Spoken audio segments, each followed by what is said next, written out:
과학에서는 빅뱅 이론이 이미 정설로 자리 잡고 있음에도 불구하고 많은 기독교인들은 빅뱅이라는 말을 들으면 이상하게 여기거나 거부감을 가집니다. 왜 일부 그리스도인들은 빅뱅 이론에 대해 부정적일까요? 여러 가지 이유 중에 첫 번째는 젊은 지구론 때문입니다. 젊은 지구론은 창세기 1장과 2장을 문자적으로 해석하여 우주와 지구의 나이를 6,000년으로 한정합니다. 그러나 이러한 문자주의적 해석은 대다수의 신학자들에 의해 오래전에 회귀된 해석입니다.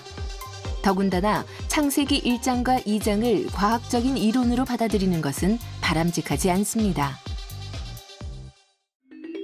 또한 이런 생각은 하나님이 이 우주를 단숨에 뚝딱 만들 것 같다는 우리의 편견 때문이기도 합니다. 그래야만 하나님이 전능하시고 초월적인 분 같기 때문이죠. 그러나 오히려 이런 생각 때문에 하나님의 창조 방법이 제한될 수 있습니다. 물론 하나님은 단숨에 이 세상을 지으실 능력이 있는 분이지만 오히려 오랜 기다림과 선한 계획을 통해 이 광대한 우주를 창조하셨습니다. 하나님은 초자연적인 방법으로만 일하시는 것이 아니라 자연적인 인과관계를 통해 일하시는 경우가 더 많습니다. 빅뱅 이론을 받아들이지 못하는 또 다른 이유는 이를 받아들이면 우주가 신에 의해 창조된 것이 아니라 과학 법칙에 의해 저절로 탄생되었다는 생각이 들기 때문입니다. 유명한 물리학자인 스티븐 호킹의 저서인 위대한 설계.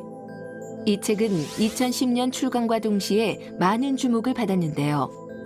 호킹은 이 책을 통해 우주의 시작은 과학 법칙에 의해 지배되며 어떤 신의 손길도 필요치 않다고 주장했습니다. 호킹은 위대한 물리학자지만 이 주장은 자세하게 살펴볼 필요가 있습니다. 우리는 유명한 과학자가 과학 이론을 통해 철학적인 주장을 하는 것을 경계해야 하는데요. 과학을 통해 우주의 탄생이 밝혀지면 하나님의 창조는 사라지는 것일까요? 과학 자체는 하나님의 존재에 대해서 증명할 수도 없고 부정할 수도 없기 때문에 완벽하게 갖춰진 이론이 있다는 거, 그것 때문에 하나님이 필요 없다라고 말할 수 있는 거는 그 자체가 이미 형이상학이고 철학이에요. 완벽하게 갖춰진 이론이 있다는 거, 이건 하나님의 지혜다라고 말하면 유실론적인 고백이 되는 거고, 완벽하게 갖춰진 이론이 있으니까 나는 하나님이 필요 없다라고 말하는 건 그 자체가 무신론적인 형이상학, 무신론적인 철학인 거지, 과학은 어느 쪽의 손도 들어주지 않습니다. 그렇다면 빅뱅 이론을 받아들이는 것이 우리에게 어떤 의미를 가져다 줄까요? 첫 번째로 빅뱅 이론을 통해 하나님이 이 우주를 어떻게 창조하셨는지 알 수 있습니다.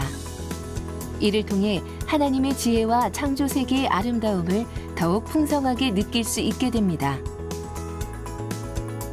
두 번째로 하나님의 광대하심을 알 수 있게 됩니다. 100억 광년이 넘는 광대한 우주 공간을 만드신 하나님을 바라볼 수 있게 되는 겁니다. 조그마한 지구의 신을 뛰어넘어 100억 광년이 넘는 우주를 지으시고 만물을 통치하시는 하나님의 위대하심을 우리는 찬양할 수 있습니다.